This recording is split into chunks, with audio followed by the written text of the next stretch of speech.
Cheguei, galera, para a questão 24, cara, e eu gosto demais desse assunto aí de carbono, cara. Adoro falar disso aí, né? Vamos resolver logo essa questão, né? Vamos ler esse exercício e vamos garantir aqui mais uma revisão de biologia. Fala assim, galera, vamos lá. O ciclo biogeoquímico do carbono compreende diversos compartimentos, entre os quais a Terra, a atmosfera e os oceanos.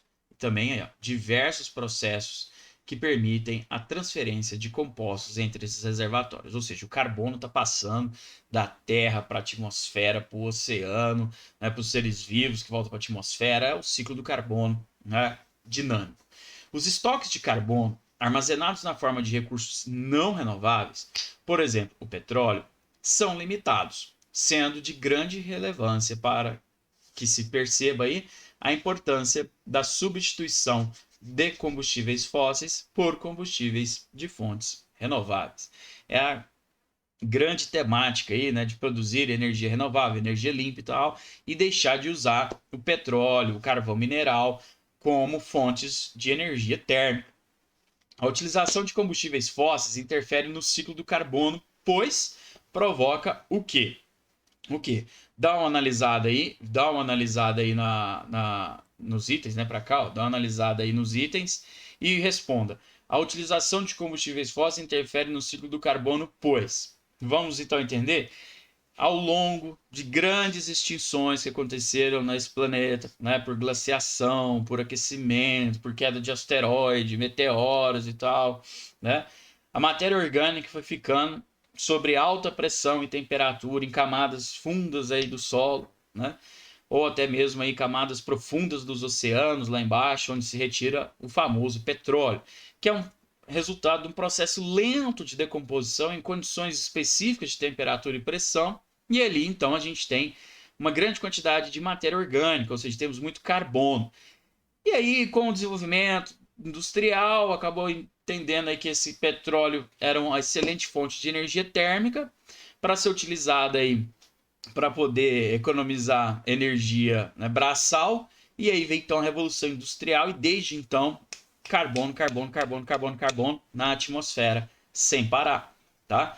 E aí então, agora estamos aí no século 21 em busca de substituir essa fonte de energia por outra que seja renovável, seja limpa. E aí a gente tem algumas alternativas, né? Energia eólica, energia solar, energia maremotriz, né? Que são energias consideradas aí energias limpas e renováveis. Mas a pergunta é: como que a utilização de combustíveis fósseis interfere no ciclo do carbono? Bom, simples. Eu pego o carbono lá das profundezas ou até o carvão mineral, né? Aí eu vou fazer um processo industrializado nele, vou fazer o refino desse petróleo, vou usar tirar ali o diesel, tirar a gasolina principalmente, e acabo usando isso nos motores, nos carros, e aí esse carbono pós-combustão vai parar onde? Na atmosfera, certo? Então, o que acontece?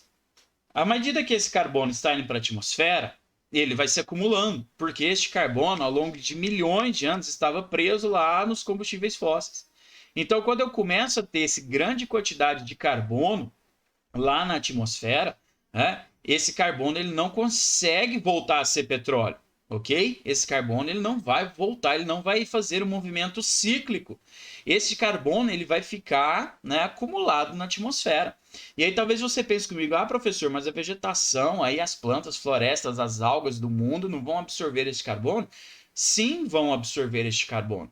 Só que, como eu estou tirando carbono de uma reserva de milhares de anos, eu vou ter cada vez mais carbono na atmosfera do que a capacidade de absorção, porque eu estou interferindo no ciclo natural deste carbono.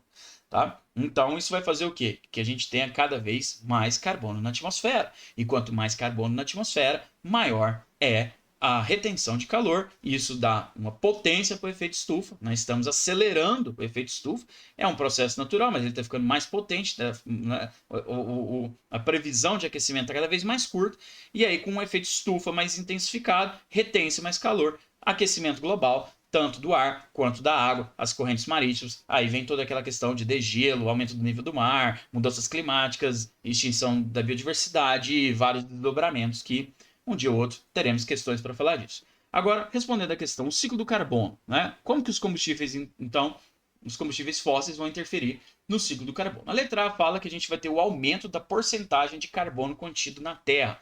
Isso é falso, porque a gente tem que entender que na natureza, né, a gente não tem nada se cria, tudo se transforma, né? De forma resumida aí, as palavras teorizadas por Lavoisier. Então eu não estou aumentando a quantidade de carbono na atmosfera, eu só estou tirando eles de uma área onde eles estavam presos, onde eles estavam fixados, e agora eu estou liberando eles para a atmosfera.